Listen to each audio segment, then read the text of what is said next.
Hola, ¿qué tal? Bienvenidos a True Crime, la huella del crimen. Hoy tenemos con nosotros a una invitada que os va a encantar. Ella es Sheila Queralt. Hola, Sheila. Hola, ¿qué tal?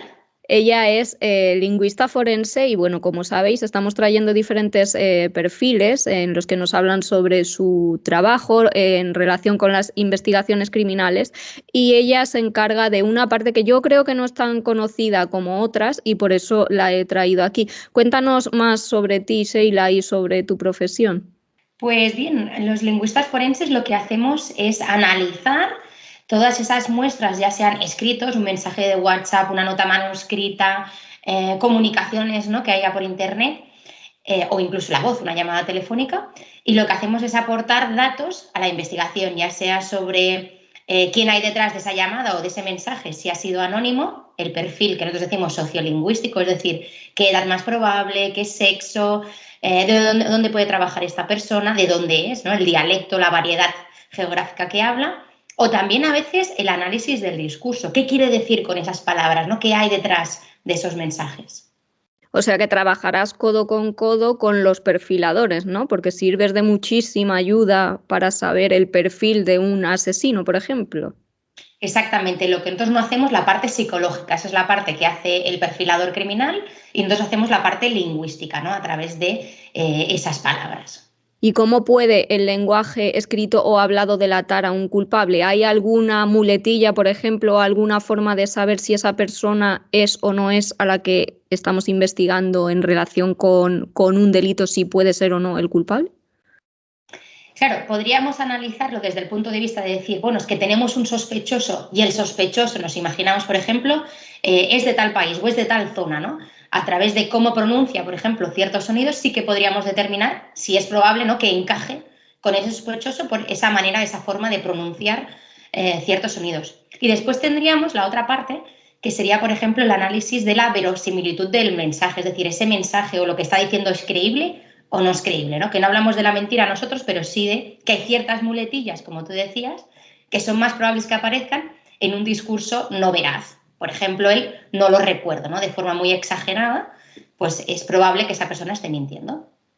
Y nos has dicho que analizas diferentes cosas. Por ejemplo, puedes analizar tanto unas declaraciones como, por ejemplo, un mensaje de WhatsApp o un texto escrito. ¿Cuál dirías que es el más complicado a la hora de analizarlo? Bueno, esto dependerá de cuál es la pregunta, ¿no? ¿Qué es lo que nos están preguntando? Claro, cuanto más material, pues más cosas podremos decir.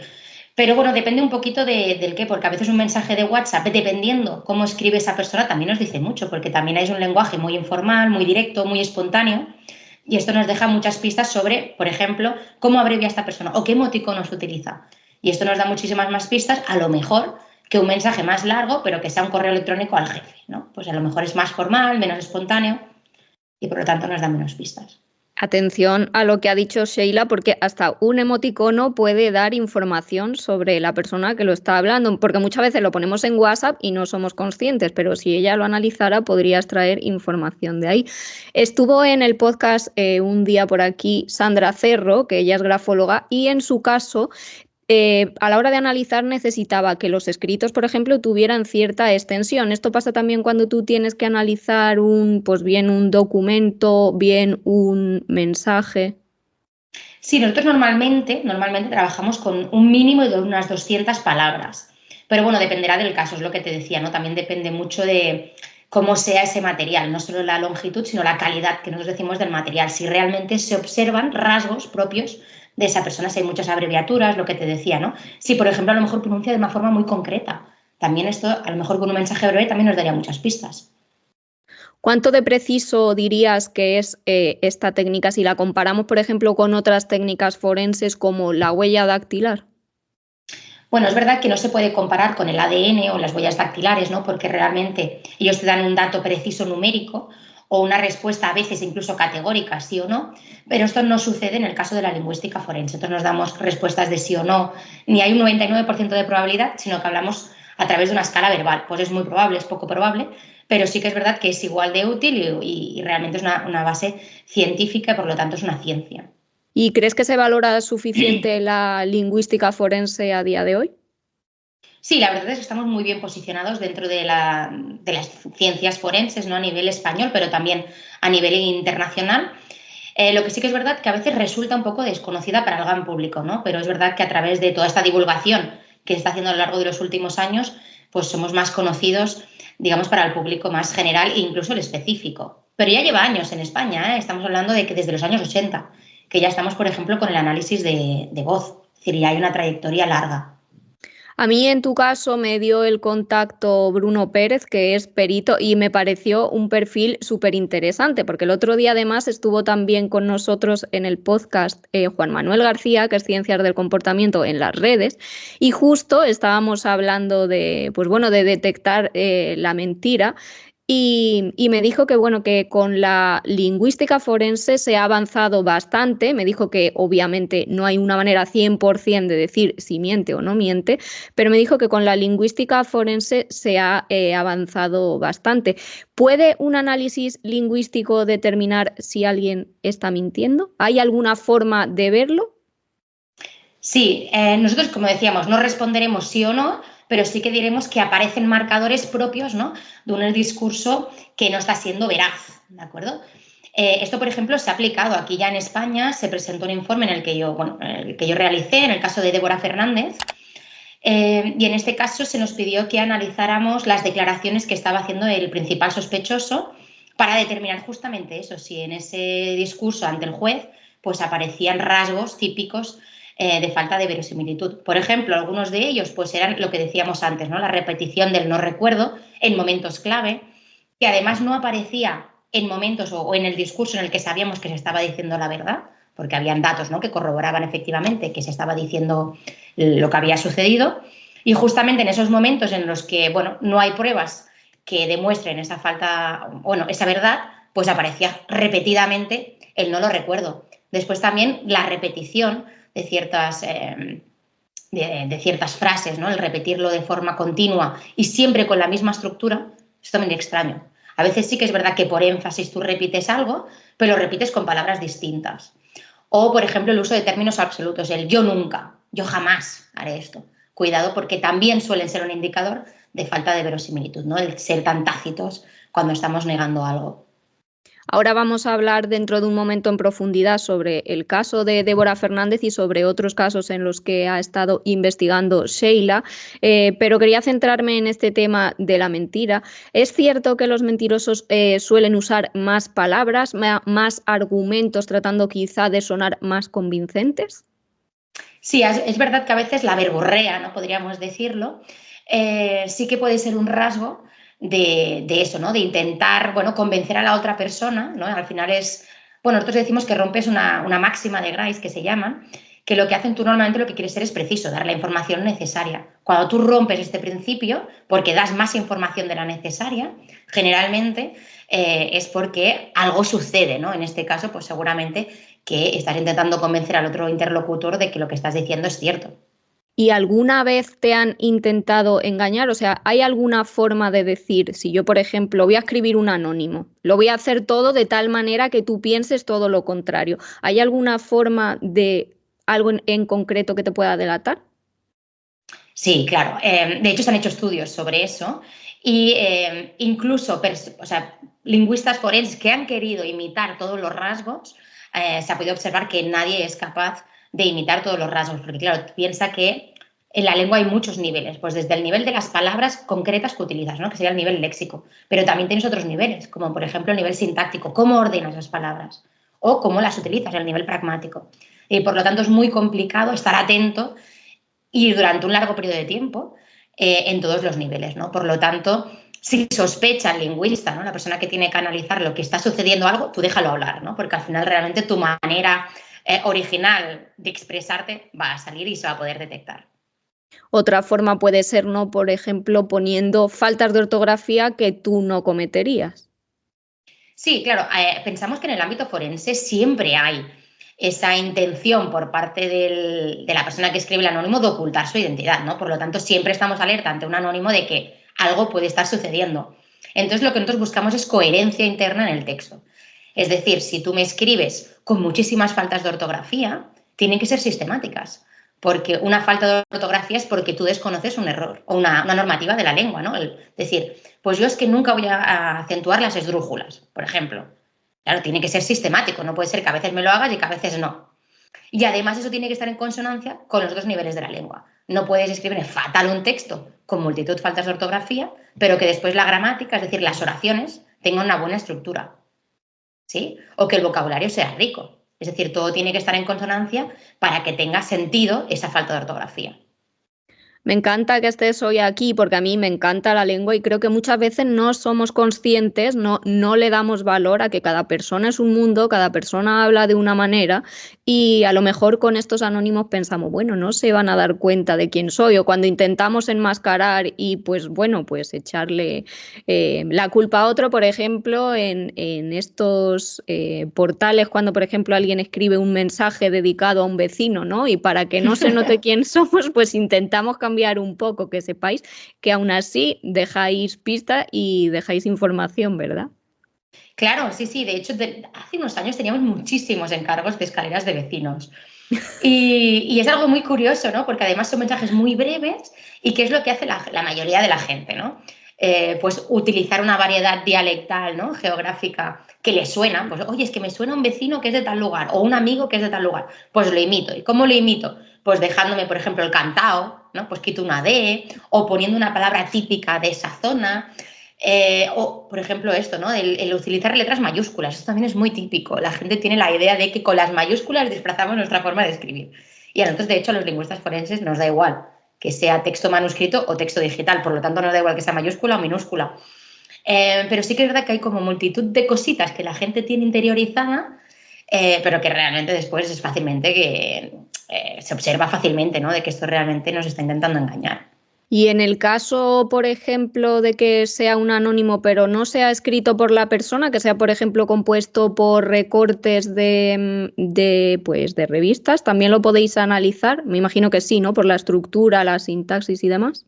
Sí, exactamente. Es lo mismo que si fuera manuscrito, nos da exactamente igual. De hecho, nosotros normalmente lo que hacemos es una transcripción para después poderlo analizar. Aunque esto ahora ya realmente ya no se lleva. A mí me gustaría recibir un anónimo así, ¿no? Pero todavía no he recibido ninguno. ¿Y qué pasa, por ejemplo, en el caso del Zodiaco que él tenía su código? ¿Aquí también podríais entrar? Claro, en el caso del zodíaco, en el tema del código, la verdad es que no. Esto ya hay especialistas que se dedican al tema del código. Pero sí que, por ejemplo, en el resto del manuscrito, que es, digamos, no es código, sino que es un lenguaje normal, ¿no? Ahí sí que se había podido analizar, de hecho se ha analizado en este caso, y se pudo determinar que incluso el zodíaco ya pensó en engañar a los investigadores a través del lenguaje. Y él incluyó lo que estábamos hablando antes, esas faltas de ortografía que rechinaban con el resto del texto, ¿no? Escribía faltas de ortografía muy básicas, por ejemplo, recuerdo que utilizaba mal el verbo do, el auxiliar, que es algo que todo el mundo que aprende inglés en la escuela te lo repiten continuamente, ¿no? El verbo do y das. Pues él lo escribía con dos os. Claro, que me escribas mal esto es que es muy difícil, porque incluso tenemos anuncios en la tele, ¿no? Que te escriben bien el verbo do. Después también utilizaba palabras como button, el botón, que también lo escribía mal, pero claro, después te escribía palabras muy complicadas de forma correcta y no había ninguna falta gramatical. Claro, esto es complicado, ¿no? Que realmente alguien, ¿no?, cometa de forma natural este tipo de errores. El Zodiaco, que es uno de estos criminales que hemos visto muchísimas veces en los documentales, pero que por desgracia jamás se supo cuál era su identidad. Trató de engañar y bueno, debido, yo creo que más a sus engaños es que estos crímenes se cometieron hace muchísimos años y no había los avances que hay ahora. Claro, seguramente que en la actualidad, con las técnicas que tenemos ahora, ¿no?, y toda la gama de ciencias que podrían analizar, pues bueno, este crimen, seguramente que ahora tendría una resolución, pero claro, tantos años después es complicado. ¿Qué dirías que puede revelar un simple mensaje de una persona? ¿Cuántas cosas no puedes decir tú de una persona solo viendo unas palabras escritas? Claro, dependerá mucho del mensaje, digamos que el abanico es muy amplio, podría ir, pero no quiere decir que con un mensaje siempre se puede decir todo esto, ¿eh? Esto dependerá. Pero podríamos decir, pues, el sexo más probable, el nivel educativo de esa persona, si tiene estudios universitarios, si no, la variedad geográfica de dónde es esta persona, incluso cuántas lenguas habla, si está hablando, por ejemplo, en su lengua nativa o tiene otra lengua nativa. Imaginémonos una persona que es inglesa, pero está escribiendo en español. pues esto también se podría determinar. ¿Qué español? ¿Es un español de España o no es de España? ¿De qué región de España? Incluso a veces, dependiendo del tipo de texto, se podría determinar la ideología de esa persona, por ejemplo, en casos de terrorismo, si efectivamente se trata de un texto de ese grupo terrorista o no, o incluso de grupos religiosos. Y después estaríamos entrando en el análisis del discurso, como por ejemplo, ¿por qué está escribiendo este mensaje? ¿Qué nos intenta? Nos intenta convencer de que él no es el que ha cometido el crimen, ¿no? Por ejemplo, en el caso de una confesión, o por ejemplo una nota suicida. ¿Realmente es ella la persona a la que está escribiendo eso? ¿O la han forzado? ¿O hay uno o varias personas detrás de ese mensaje? Es decir, hay muchas preguntas que podríamos resolver, pero dependerá siempre de la muestra que tengamos. Una de las cosas que has hecho ha sido un libro que a mí me parece súper interesante, que se llama Estafas amorosas, un delito que ahora mismo está en auge, vemos cada día más casos. ¿Nos podrías decir si hay señales específicas de que una persona nos está intentando engañar? Sí, la verdad es que cuando concebí este libro era cuando empezaban este tipo de estafas o empezaban a salir en los medios de comunicación, ¿no? Y me pareció muy interesante. Y es que a nivel lingüístico se pueden observar como ciertos patrones, ¿no? Que muchas veces lo que ayuda a entender yo ahí no caería, cómo alguien, ¿no?, puede caer en esto. Bueno, y hay que comprenderlo, ¿no? En el principio pues suele ser un ataque amoroso muy repentino, es decir, cuando alguien rápidamente te declara ese amor, cuidado, ¿no? Cuidado también con el todo encaja. Es verdad que muchas veces las personas pues, que son víctimas de este tipo de delitos están pasando un momento en la vida en el que necesitan ese calor humano de la otra persona y bueno, necesitan escuchar, ¿no?, pues ese amor, ¿no?, incondicional. Pues cuidado con esto, cuidado con palabras como sinceridad, honestidad. Lo que hacen estos estafadores es repetirte muchísimas veces esto y aunque la otra persona no se lo acabe de creer del todo, tiene la duda. Y esto es algo que también hacen los políticos, ¿no? Te ponen la duda repitiendo muchas veces esa idea. Dices, bueno, no sé si es verdad o no, pero tú lo dudas, ¿de acuerdo?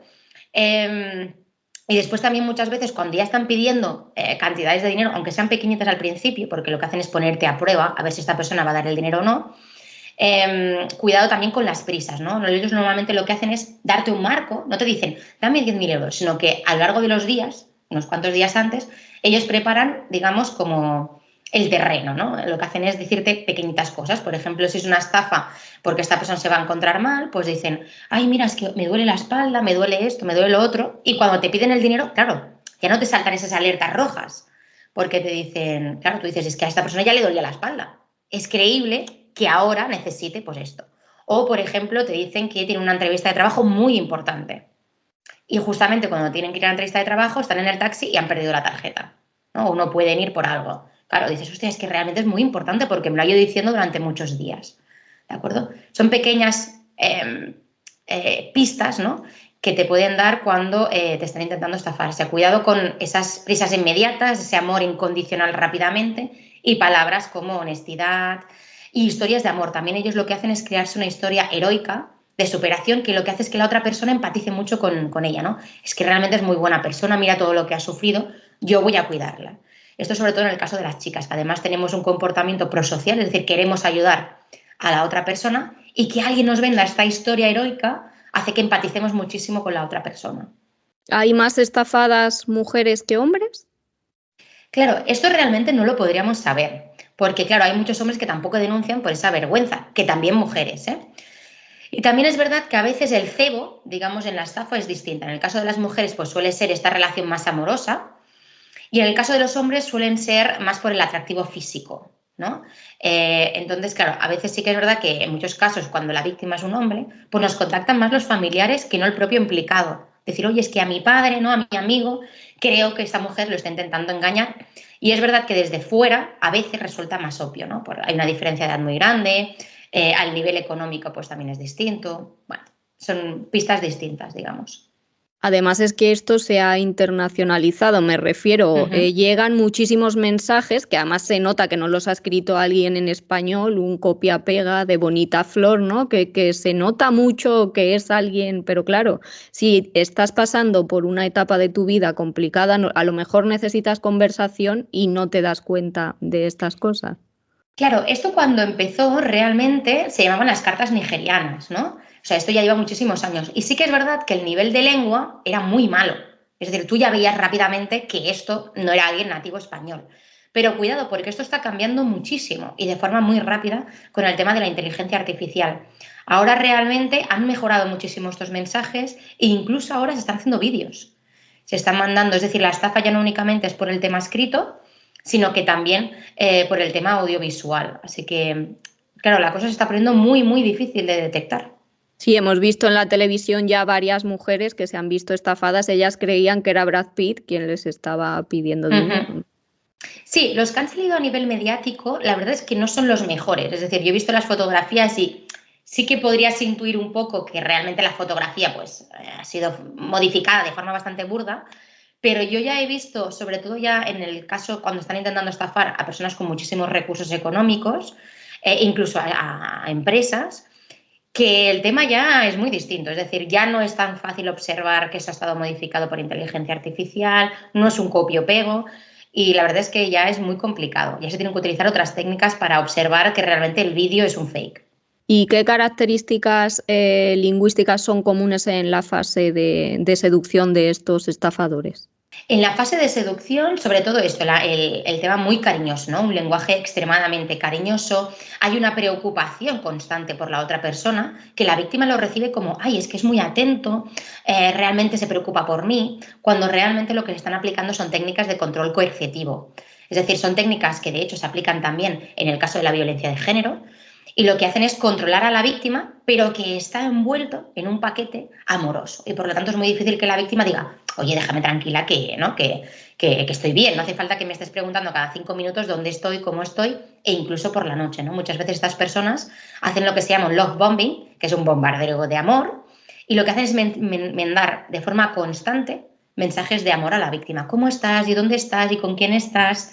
Y todo ello para saber realmente, controlarla, de con quién está hablando, que no comparta información y que le diga, oye, a mí esto me parece extraño, ¿no? Que tenga una alerta externa y por lo tanto lo que hacen es aislar de forma amorosa a la víctima y muchas veces también la víctima es cómplice de ese aislamiento sin darse cuenta, a veces incluso porque tienen esa pequeña duda, es decir, no sé si todo encaja, ¿no? Pero claro, realmente aquella parte positiva les resulta o tiene más peso, ¿no? Positivo para la víctima e intentan, ¿no? Pues abandonar la idea de que algo no encaja y por lo tanto tampoco quieren compartirlo con el resto. ¿Y has notado que haya diferentes estrategias en función de la víctima? Por ejemplo, si la víctima es joven, si es mujer o si es hombre, ¿cambia la estrategia de estos estafadores? Claro, la estrategia cambia, ¿no? El cebo es distinto, como decíamos anteriormente, ¿no? En el caso de las mujeres, pues suele ser una historia heroica, buscas la empatía. Suelen ser estafas más relacionadas, por ejemplo, con una enfermedad. Muchas veces las víctimas dicen, es que me escuchaba muchísimo. Claro, te escuchan porque realmente quieren saber cuál es tu punto débil. Y ahí es donde va a estar la estafa mayor. Si tú, por ejemplo, has tenido un familiar que ha muerto, ha fallecido, justamente por una enfermedad, pues seguramente que él va a sufrir esta enfermedad para que tú empatices muchísimo. O eres una persona que ha sufrido un divorcio o un tema con menores, ¿no? Pues realmente él también va a tener un problema relacionado con eso. O ha sufrido una estafa financiera anteriormente, también va a ser víctima de una estafa. O, por ejemplo, te gusta mucho invertir. Quizá la estafa, sobre todo en el caso de los hombres, va a estar más en el tema de una inversión. Mira, es que me han dicho que venden un piso en tal, me he enterado, y entonces te va a estafar por este tipo de negocio. O una herencia, ¿no? Que fue, por ejemplo, el caso de Morata de Tajuña, era el caso de una herencia, ¿no? En este caso. ¿Por qué? Porque las personas mayores pues, están muy familiarizadas con el tema de las herencias. Por lo tanto, ellos lo que van a hacer es buscar cuál va a ser tu talón de Aquiles, ¿no? Dónde va a estar el cebo perfecto para llevar la estafa mayor, porque primero, como decíamos, sembran unas miguitas de pan con estafas más pequeñas y después llevan a cabo la estafa más grande. El caso de Morata de Tajuña, que es bestial, aquí hablamos sobre él, pero bueno, fue de una estafa amorosa, recordamos que hubo 3 víctimas, una de ellas tenía una relación supuestamente con un soldado de Estados Unidos, le empezó a pedir dinero porque tenía que volver de Irak y le dijo que bueno, que le iba a dejar una herencia o algo así. Llegaron a endeudarse hasta tal punto que terminaron pidiendo dinero a la persona equivocada y esta persona equivocada fue quien acabó con sus vidas, no el estafador amoroso, ¿verdad? Sí, exactamente. En este caso fue, bueno, una serie, ¿no? de desdichas, pero es muy importante, ¿no? Lo que decíamos aquí otra vez, de nuevo se ve una persona en un perfil vulnerable, una historia heroica, alguien que intenta cuidar a la otra persona y además en este caso, que también sucede en otros casos, lo que hacen es, sobre todo con el caso esto de los falsos militares, ¿no? es que la víctima observe en la televisión, para darle veracidad a sus mensajes, eventos. Por ejemplo, dice, no, es que estoy en la guerra en tal lugar, ¿no? Y saben que la víctima va a ver en el telenoticias que ha explotado la guerra en tal lugar o que ha habido tal suceso, ¿no? Y claro, las víctimas dicen, ostras, es que lo estoy viendo, ¿no? Realmente esto es verdad, y confirman aquello que le están diciendo. Esto lo utilizan muchísimo. O es que en tal lugar, en la campaña de no sé qué, ¿no? Relacionan hechos que salen en las telenoticias a su favor, ¿no? Para darle veracidad a su relato. Y curioso también de este caso, el engaño empezó en Facebook, a una de las hermanas, la otra le advirtió, en plan, te está ocurriendo algo que no es normal, pero bueno, llegó hasta tal punto el engaño que la otra hermana también cayó en una relación con supuestamente otro militar. Sí, sí, y que después también falleció.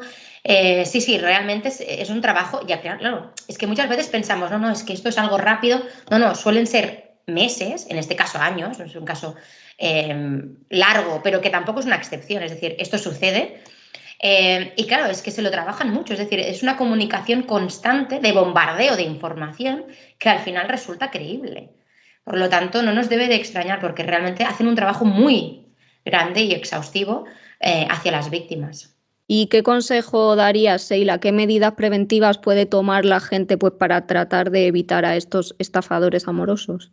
Sobre todo comentarlo con el resto, no aislarnos, ¿no? Preocuparnos por buscar, hay incluso herramientas, buscar la información de esta persona a través de distintas redes sociales. Buscar, por ejemplo, la fotografía. ¿Esa fotografía está en otras redes sociales con otros nombres? Esto lo puede hacer rápidamente a través de Google. No dar nunca dinero a una persona que no hayas visto de forma presencial. Aunque, bueno, también hay algunos que los ves de forma presencial y también te estafan, ¿eh? Pero bueno, serían las primeras medidas, ¿no? No dar dinero a través de redes sociales, buscar el perfil de esa persona a través de las redes sociales, buscar esas fotografías, intentar siempre hablar con ellos por videollamada, incluso a veces no avisarles, ¿no? Llamarles sin previo aviso. Yo creo que esto sería uno de los datos principales para empezar a ver si esta persona puede ser real o no. Y sobre todo lo ha dicho Sheila antes y lo comentó también el otro día Bruno Pérez, cuidado con los datos que damos porque al final estamos dando información y hay mucha gente que no va a hacer el bien por las redes sociales, que tenemos que tenerlo en cuenta también. Claro, es que muchas veces el todo encaja, ¿no? Al principio estas personas lo que hacen es crearse perfiles que encajen contigo a través de la información que tú compartes en las redes, porque no somos conscientes, por ejemplo, cuando estamos en un Instagram, ay, pues mira, es que he cenado en tal lugar, ¡pum!, subo una fotografía, o estoy leyendo tal libro, ¡pum!, subo fotografía, o me voy a hacer tal deporte. Y esto ellos lo utilizan para crear un perfil, pues es que justamente le va a gustar el mismo deporte que a ti, le van a gustar este tipo de comida, le van a gustar este tipo de libros, este tipo de películas, no tengo este tipo de amistades.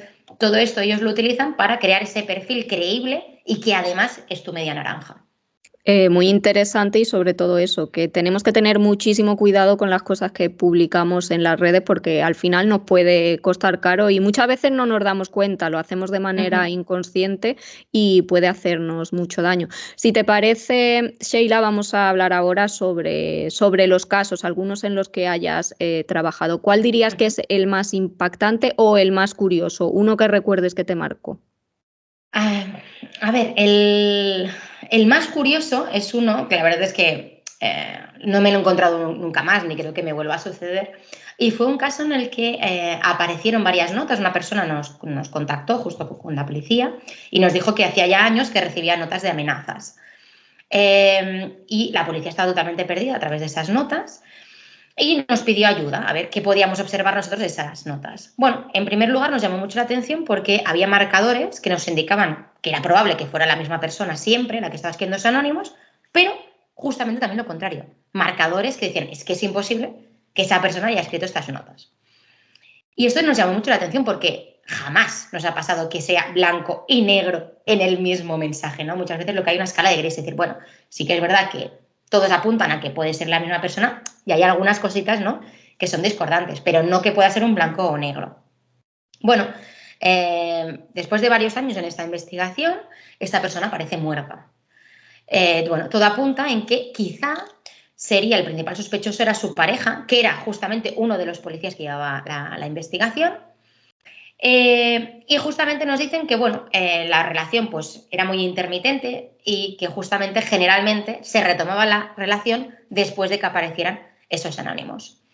Bueno, la cuestión es que al final se llega al momento ya del juicio y aparece la psiquiatra y desvela el gran misterio, ¿no? Él justamente lo que dijo era que esa persona tenía una personalidad múltiple y que le había confesado que ella misma se estaba haciendo esos anónimos justamente para llamar la atención de la pareja y bueno, retomar, ¿no?, esa relación. Y lo que se sospecha, se quedó ahí la investigación, es que esa persona, pues en esos anónimos, en esas personalidades, ¿no?, cuando redactaba los anónimos, pues justamente eran esas personalidades las que quizá, porque no hay ninguna evidencia científica, se reflejaran, ¿no?, en ese blanco o negro lingüístico que nosotros podíamos observar. Y seguramente que no era un suicidio, sino que realmente se le fue de las manos, ¿no?, ese intento bueno, en este caso de llamar la atención, pero que realmente la intención no era suicidarse.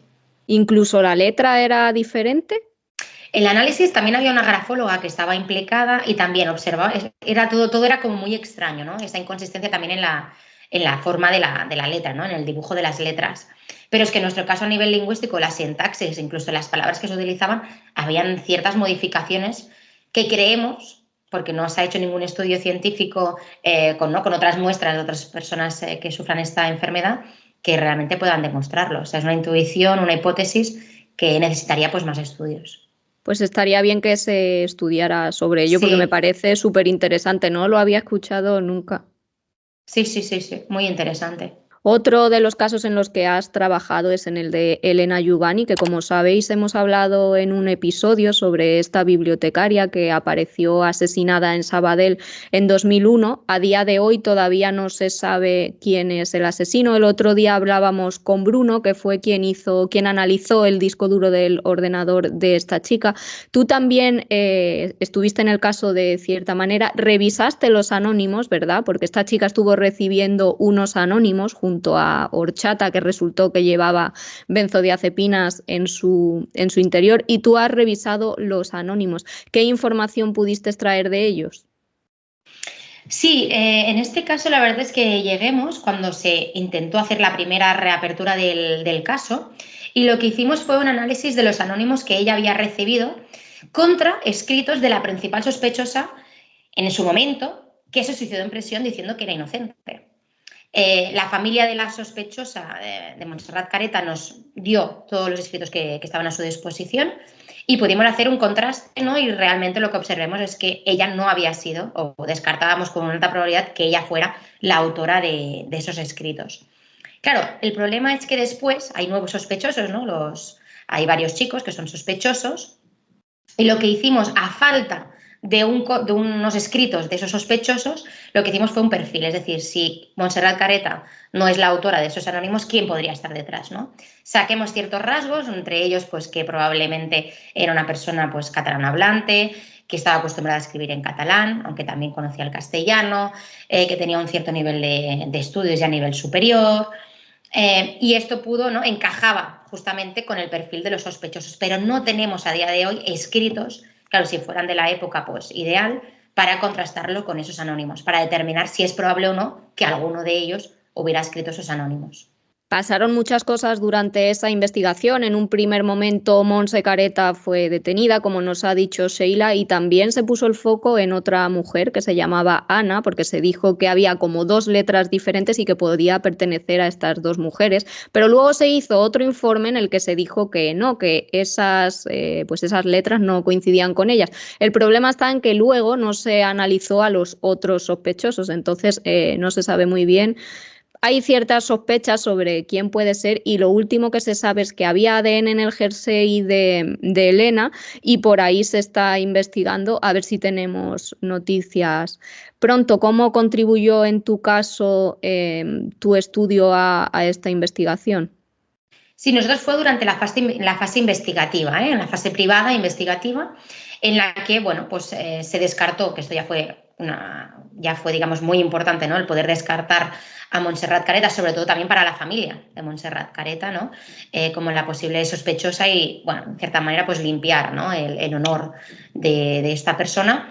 Y después ya en la fase de decir, bueno, es que realmente por el momento, ¿no? El perfil lingüístico de los anónimos sí que coincide con el perfil de los sospechosos, pero claro, necesitamos esa muestra de escritura, ¿no? Al igual que a nivel grafológico, que en este caso hubieron muchos informes a nivel grafológico, cada uno de ellos con conclusiones distintas, que también resulta extraño. Es decir, desde una misma disciplina es extraño que se lleguen a conclusiones tan dispares. Sí que podría ser una alta probabilidad, poca probabilidad, pero que todos tengan conclusiones tan dispares es realmente extraño, ¿no? También nos tendríamos que poner aquí la alerta de decir qué ha sucedido con estos informes. Y por lo tanto lo que estamos esperando es que bueno, se puedan recabar, ¿no?, escritos de estos sospechosos, pero aquí ya tendremos que esperar, digamos, a nivel judicial probablemente. Cuando el caso llegó a tus manos, ¿Montse ya había fallecido? Sí, esto ya fue, ahora no recuerdo, pero hace ya unos cuantos, quizá 5 años, sí, yo diría que unos 5 años en los que nosotros nos pusimos en la investigación, más o menos, ¿eh? Pues una pena tener que la familia, bueno, que tuviera que llegar a ese punto, primero en verla detenida, que ella siempre dijo que ella no tenía nada que ver. Las sospechas de la familia de Montse es que ella estaba ocultando a alguien a quien quería. La hermana de Montse, cuando iba a visitar la prisión, de hecho, le insistía en que contara lo que sabía, porque al final le estaban cargando a ella la culpa, pero bueno, al final terminó quitándose la vida. ¿Existen patrones comunes en la redacción de Anónimos en casos criminales? Bueno, sí que hay ciertos patrones, ¿no? Lo que pasa es que, claro, cada uno de los autores pues, tiene una personalidad distinta, ¿no?, un estilo propio, y por lo tanto hay muestras distintas. Lo que sí que se han demostrado, hay estudios científicos que dicen que sí que es verdad que hay distintos rasgos, por ejemplo, en cartas anónimas, de decir, bueno, pues realmente sí que es un anónimo, pero hay indicios de que la otra persona sepa quién está haciendo ese anónimo, porque claro, al final la otra persona sí que no quiere que sepa quién es, pero quiere que lo intuya. Por ejemplo, en el caso de los anónimos con amenazas, ¿no? Claro, también tendríamos que ver cuál es el objetivo de ese anónimo, ¿no?, porque no todos los anónimos tienen el mismo objetivo. Y podéis notar, por ejemplo, se me ha ocurrido ahora mismo, que una persona obligue a otra a hacer un escrito. ¿Eso hay forma de saber si pertenece a la persona que lo ha escrito o si está bajo la inducción de alguien? Claro, por supuesto, porque las palabras que va a escribir, ¿no?, que va a representar gráficamente, no van a ser las suyas, sino que van a ser las de la otra persona, ¿no? Aquí lo que sí que sería importante sería tener escritos tanto de la víctima que está siendo coaccionada para hacer el escrito, como también de la persona que está obligando, ¿no?, del sospechoso de estar obligando a la otra persona a hacer el escrito, ¿no?, para observar pues, si coincide más con una escritura o con la otra escritura. Me parece súper interesante porque es que prácticamente podéis sacar información de cualquier cosa. Y otro caso en el que ha trabajado Sheila es en el de Débora Fernández, que nos lo ha comentado antes. También hablamos en un episodio del podcast sobre el caso. Esta chica primero desapareció sin dejar rastro y bastantes días después apareció su cuerpo en una posición como muy cuidada, como muy teatralizada, llegó a decir la policía en su día. Se investigó a una expareja que podría haber sido quien hubiera cometido el crimen. A día de hoy, pues este caso también, como el de Elena, por desgracia, sigue sin culpable. En este caso, creo que lo que analizaste fue las declaraciones que dio el exnovio ante la policía. ¿Qué conclusiones expusiste en tu informe? Sí, en este caso analicé las declaraciones ante el juez, en este caso. Fue la segunda, ¿no? Cuando hubo la reapertura de este caso, se le pidió a ese sospechoso de hace muchísimos años que volviera a declarar, ¿no?, que se volviera a someter sobre el interrogatorio, y lo que se me pidió es que analizara si había faltas de verosimilitud en el discurso, ¿no? En este caso, lo que hice fue crear marcas propias del estilo que él tenía cuando estaba hablando de hechos que se habían corroborado que eran veraces y contrastarlo con marcadores que aparecían cuando había preguntas en las que no se sabía si estaba diciendo la verdad o la mentira, ¿no? Y justamente se veían que había un patrón distinto, pero es que además ese patrón tenía los mismos rasgos que la literatura científica, es decir, los estudios científicos nos decían que eran propios de un discurso no veraz, ¿no? Como, por ejemplo, pues la repetición de ciertas ideas, la verborrea, ¿no?, que estábamos hablando antes, el hablar más de la cuenta, el no lo recuerdo de forma repetida, sobre todo en datos claves, ¿no? Cuando dices no lo recuerdo, no recuerdo dónde estaba justamente ese día o con quién estaba, cuando durante 20 años te han preguntado, ¿no?, o te has preguntado qué estabas haciendo. Es extraño que no recuerdes nada. O cuando había, por ejemplo, contradicciones, cuando había marcadores absolutos, nada en absoluto, jamás hice esto, ¿no? Realmente son marcadores típicos de una persona que no está diciendo pues toda la verdad, ¿no?, que está intentando convencer a la otra persona de lo que está diciendo es veraz. ¿Encontraste diferencias significativas en el comportamiento de este sospechoso en función de las preguntas que se le hacía? Por ejemplo, pues aquí veo que sí, que está diciendo la verdad, pero cuando le preguntan por ese día en concreto, noto que pudo faltar a la verdad. Sí, justamente. Y justamente hice en las conclusiones del informe una recomendación, una sugerencia, ¿no?, al juez de los temas que se tendrían que seguir investigando, ¿no? En este tema, en este tema, en este tema, era una lista de temas. Bueno, yo sugería que se debía llevar a cabo una investigación más profunda porque justamente aparecían marcadores de falta de verosimilitud. En este caso, ¿quién te contrata? O sea, porque te puede contratar, pues me imagino, las familias o en algún caso también te pueden contratar las fuerzas de seguridad. Pregunto porque desconozco. Sí, este fue un caso pro bono en el que se puso en contacto la familia, es decir, no se me pagó, simplemente se hizo por el bien, ¿no?, digamos, de la investigación. Y en este caso fue la familia la que se puso en contacto, la familia con los abogados, obviamente. En otros casos son las fuerzas de seguridad los que se ponen En en otros contacto casos contigo. fueron las fuerzas de seguridad, por ejemplo, en el caso de Dana Leonte, que también no sé si habéis hablado, en este caso que aún está en temas de investigación y por lo tanto no puedo hablar mucho del caso, pero aquí fue, por ejemplo, las fuerzas de seguridad las que me pidieron el informe para analizar los mensajes de WhatsApp. Pues el de Dana Leonte lo tenemos pendiente, como está investigación, lo vamos a dejar ahí en Claro. stand-by y cuando salga, pues te vuelvo a invitar otra vez si quieres y hablamos porque también es uno súper interesante y que todavía está pendiente ahí de juzgarse. ¿Qué otros casos has analizado en el que la lingüística forense haya sido clave, aparte de los que nos has comentado ya? Claro, hay bastantes casos, digamos, a nivel de pues, asesinato, ¿no?, este tipo de cuestiones, pero también hay más casos en el día a día. De hecho, por ejemplo, en casos de violencia de género, aquí, por ejemplo, se nos pide, ¿no?, si a través del lenguaje se puede ver una violencia verbal.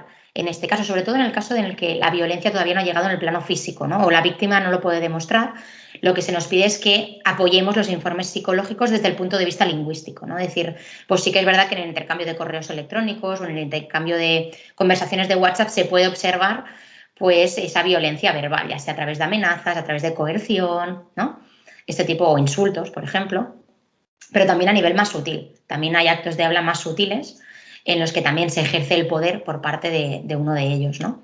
O también, por ejemplo, en el caso de menores, ¿no? En el caso de menores, pues ya sea por acoso, también podemos demostrar el acoso escolar a través de por ejemplo, conversaciones en un Instagram, a veces, ¿no?, que había un acoso. Pero también, por ejemplo, a través, y muy relacionado con lo que estábamos hablando hace unos minutos, a través de si, por ejemplo, el discurso del menor está siendo manipulado por uno de los progenitores, ¿no? Uno de los progenitores no quiere, ¿no?, que tenga una buena relación con el otro progenitor, ya sea el padre o la madre, y qué es lo que intenta hacer, pues bueno, guiar un poco al menor en esos mensajes, ¿no? Pues dile a tu padre o a tu madre que no quieres verlo más o que no quieres ir a tal sitio, ¿no? Pues esto también lo podemos analizar, ¿no?, si realmente esos escritos han sido influenciados por uno de los progenitores. Esto sobre todo pues, en casos de divorcio pues, muy complicados, ¿no? Estamos hablando sobre todo de la lingüística forense, a lo mejor tratando de decir quién es el culpable, pero ¿nos puedes decir algún caso en el que tu labor haya servido para lo contrario, para decir este hombre es inocente? Sí, por ejemplo, hay el caso de Óscar Sánchez. Es un caso que sucedió cerca de Barcelona. A esta persona se le acusaba, bueno, entre muchos otros delitos, por ejemplo, de narcotráfico, y él siempre dijo que era inocente, ¿no? Era una persona bueno, con un nivel de estudios bastante limitado, y él, bueno, pues dijo que él era totalmente inocente y accedió a una extradición a Italia, porque se le acusaba desde Italia. Él dijo, bueno, yo tengo clarísimo que yo no he sido, la familia también, y dijo, bueno, pues aceptamos, ¿no? Lo acusaban a través de unas llamadas que habían sido interceptadas en un teléfono móvil que supuestamente estaba a su nombre. Aquí también, bueno, hay un tema detrás, ¿no?, de que quizá él había dado el pasaporte o su DNI a una persona para ayudarla y esa persona pues vendió probablemente esos carnets identificativos.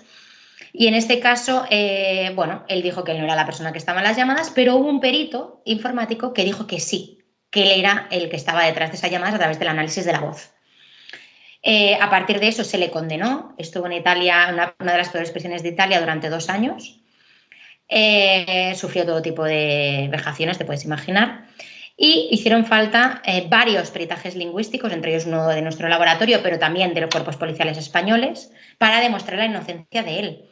Y era un caso clarísimo, es decir, las grabaciones era un español típico de Uruguay, que para que hagáis una idea era un tipo argentino, y esta persona no tenía ni idea de argentino, ni idea de italiano, porque había otras grabaciones que eran en italiano, y él tenía un español peninsular de toda la vida. Sí, porque además era un español propio del sur, porque sus padres eran del sur de España, de Andalucía, mientras que él tenía pues, esos orígenes de Andalucía, pero también algún rasgo más catalán, ¿de acuerdo? Y una persona que lo hubiera escuchado, que supiera catalán, porque el perito informático no hablaba nada de catalán ni de castellano, rápidamente habría reconocido, ¿no?, que la variedad geográfica en la que estaban hablando era totalmente distinta. Pero bueno, aún así hicieron falta varios informes y más de 2 años en prisión. A nadie en Italia se le ocurrió contratar a ningún perito en España ni ningún lingüista forense, ¿no? No, a nadie se le ocurrió en Italia. Bueno, después también hay que decir que el perito que ejerció en ese caso, inicialmente, el informático, ya es reconocido por ese tipo de informes allí, en algunos casos pues no muy bien vistos, vamos a decirlo así, o sea que ya han tenido también contraperitajes bastante obvios de que no se había hecho un buen trabajo, pero bueno, aún sigue ejerciendo en Italia este perito. Increíble las cosas que pasan a veces en la justicia que no damos crédito y que hizo que ese hombre pues pasara 2 años en la cárcel por algo que no cometió. Y que luego por mucha indemnización que te den, si es que te dan algo, jamás nadie te va a devolver los 2 años que has pasado privado de libertad y bueno, pues sufriendo, como ha dicho Sheila. ¿Cómo crees que la integración del análisis lingüístico puede ayudar a la hora de las investigaciones criminales? ¿Crees que desde tu labor, como nos has contado que investigas, por ejemplo, en los casos de violencia de género, antes de que llegue la violencia, crees que puede servir en ese sentido? ¿Puede mejorar la eficacia? Claro, puede mejorar muchísimo la eficacia o complementar, ¿no?, las pruebas que ya se dan de forma habitual, vamos a decirlo así, ¿no? Podemos demostrar, pues, desde eso, si realmente se está ejerciendo por algún tipo de delito, como en este caso podría ser un delito de amenaza, un delito de violencia de género, un delito de acoso, pero también después cuando niegan los hechos en los que yo no he sido, ¿no?, la autoría de ese tipo de delitos y de otros. Y después también estamos en otro tipo de delitos, como también podría ser, por ejemplo, terrorismo o contranarrativas, a veces a nivel también de prevención, ¿no? Prevención del delito, porque muchas veces, o la gran mayoría de las veces, el delito se produce a través de las palabras. Y por lo tanto, crear unas contranarrativas, ¿no?, de lo que se está diciendo, pues también puede ayudar muchísimo a evitar a la comisión del delito.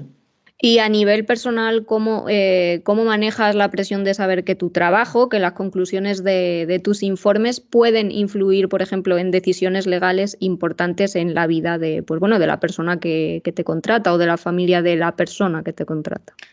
Claro, yo siempre me lo tomo con una gran responsabilidad, ¿no?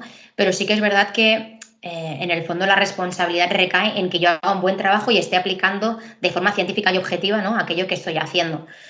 Por lo tanto, al final, la última decisión siempre la va a tener el juez, ¿no? Mi trabajo es informar al juez de forma objetiva sobre los hechos, pero al final él va a ser el que, a través de, no únicamente generalmente de mi prueba, sino de todo un conjunto de pruebas, porque muchas veces tenemos malentendido, ¿no?, en cómo realmente funciona la justicia. Es decir, no únicamente va a ser una prueba, que puede ser el testigo o puede ser la prueba del ADN, sino que va a ser todo el conjunto de todas las pruebas lo que van a informar al juez para que tome la decisión y, por lo tanto, no únicamente va a ser una de las pruebas la que sea la prueba clave, ¿no? Y yo creo que esto siempre pues, nos da mucha tranquilidad, ¿no?, el no ser nosotros los que estemos realmente juzgando, sino informando científicamente al juez y apoyando, ¿no?, a los hechos. ¿Hay límites éticos en el análisis del lenguaje? Porque, sobre todo en el aspecto de la privacidad, hay cosas que dices, esto no lo podemos tener en cuenta, no lo podemos analizar. No, a nivel de la privacidad, realmente nosotros lo que hacemos es analizar lo que se nos está dando, ¿no?, el material que se nos aporta.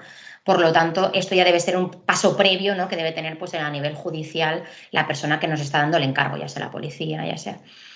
Sí que a nivel ético, obviamente, ¿no? De hecho, tenemos un código ético dentro de la Asociación de Lingüistas Forenses Internacional, pues sí que nos dice, ¿no?, pues generalmente únicamente peritar en esa lengua en la que seas nativa o tengas un nivel casi nativo, que por ejemplo ya no se cumplía en el caso de Óscar Sánchez, se estaba ya incumpliendo ese nivel ético. El obviamente siempre reportar aquello que favorece o desfavorece a ambas partes, no únicamente puede decir, sí, es que se parece todo.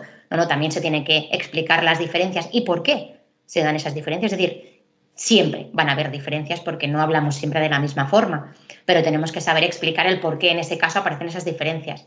Por ejemplo, porque en este caso teníamos una muestra en la que está hablando con el jefe y solo tenemos correos para comparar que hablan con un familiar. Pues claro que habrá diferencias justamente por esa relación que hay entre ambas personas, ¿no? Por ejemplo, me lo invento. Y después siempre, obviamente, marcar los límites de la pericial y por qué hay esos límites, ¿no? Yo creo que eso es muy importante, el ser objetivos, ¿no? Con el trabajo que estamos realizando. ¿Y a ti te ha llegado alguna vez algo para analizar que tú hayas dicho por tus valores o por cualquier cuestión que hayas dicho, no, no me voy a meter aquí? No muchos, la verdad, porque al final yo siempre creo en la justicia, ¿no? Que al final mi trabajo va a aportar un granito de arena en esa justicia y por lo tanto va a ser el juez el que realmente determine si esto es así o no. Sí que es verdad que justamente fue en el primer caso en el que participé en mi carrera profesional, en el que, bueno, la persona que nos encargaba el informe era una parte en la que yo no estaba de acuerdo, una multinacional muy grande, y realmente lo que estaba haciendo era pedir informes para ralentizar el proceso judicial, ¿no? A ir pidiendo, lo que estaba haciendo era pasar los años y estaban ejecutando pues, acciones durante esos años que serían difícilmente reversibles, ¿no? Y en este caso, bueno, tuve que trabajar, en este caso yo no tenía la opción de decir no o sí, ¿no? Porque no era mi propia jefa en ese momento, pero realmente al final fue eso, ¿no? Realmente el nivel judicial y los informes no estaban apoyando la decisión favorable, ¿no? de mi parte, de hecho. Así que, bueno, en muchos casos es eso, ¿no? Ya el informe o las pruebas ya van a evidenciar de que eso no se está haciendo bien, ¿no? Lo que está haciendo esa parte, y el juez también va a tomar esa misma decisión. Y si tuvieras la oportunidad de analizar el lenguaje de algún asesino, sea histórico o bueno, el que tú prefieras, ¿con cuál te quedarías y por qué? La verdad es que me encantaría analizar, por ejemplo, las declaraciones de Carcaño, ¿no? Que es un caso que está sin resolver, ¿no? El crimen de Marta. Y me encantaría tener la oportunidad de acceder, ¿no? A esas declaraciones para observar si desde el punto de vista lingüístico se puede extraer algún tipo de dato. La verdad es que no he tenido la ocasión, de poderlas escuchar, pero la verdad es que sería uno de los casos en los que me gustaría poder participar, ¿no? Y ver si puedo aportar un granito de arena, ¿no? En esa investigación y ayudar un poco a la familia, ¿no? Y a poner luz sobre los hechos. ¿Sabemos si hay algún lingüista forense que lo haya analizado ya o no? Yo no tengo constancia. No, de momento todavía no se ha analizado. Tampoco somos tantos los que podríamos hacerlo, así que rápidamente sabríamos si alguno de nosotros ha tenido acceso a ello y de momento no hay acceso. Pues estaría interesante que te contratara o bien la familia de Marta, que lleva años luchando, o bien las fuerzas de seguridad, porque si no me equivoco, en 5 años creo que ya le dan la libertad. Y seguimos sin saber dónde está el cuerpo de Marta. Y mira que han utilizado técnicas con este hombre, hasta la hipnosis. El padre de Marta incluso le ofreció las escrituras de la casa en la que vivía con tal de que dijera y no han sacado nada. Sí, la verdad es que sí, es un caso, bueno, triste, ¿no? Pero desde el punto de vista de la investigación interesante, desde el punto de vista de la investigación, Y la verdad es que me encantaría participar en el crimen de Marta del Castillo para eso, para poder aportar si en esas declaraciones no se puede ver, porque además hay tantas, ¿no? Que se podrían contrastar entre ellas y observar cuáles son esas similitudes, esos patrones que aparecen, e incluso con otros sospechosos, ¿no? Que también hay otros implicados. También sería muy interesante hacer un contraste de todas ellas. Claro, se necesitaría tiempo y sobre todo el acceso y el permiso, ¿no? para poder participar. Pues estaría interesante, sí, a ver si la familia de Marta del Castillo. A mí me encantaría tener aquí al padre bueno, que ha hablado con los medios de comunicación y que no se cansa de pedir justicia, pero sí sería interesante que la familia se pusiera en contacto contigo por mirar algo más que no se haya mirado ya. Exacto. Por último, y con esta terminamos ya, esta pregunta la hago siempre y gracias a esta pregunta Bruno Pérez me dio tu contacto, así que ¿a quién te gustaría ver sentado en este podcast? ¡Wow! Es que hay muchas personas a las que admiro, con las que colaboro. Yo creo que podría ser muy interesante Selva Orejón, por ejemplo, que también hace temas, por ejemplo, de identidad online, de reputación, y está ahora muy metida, por ejemplo, con el tema de la inteligencia artificial y cómo está siendo usada por los criminales. Creo que podría aportar un punto de vista muy interesante y muy actual sobre lo que se está haciendo. Pues perfecto, nos quedamos con ese contacto. Voy a intentar ponerme en contacto con ella, a ver si le apetece pasarse por aquí.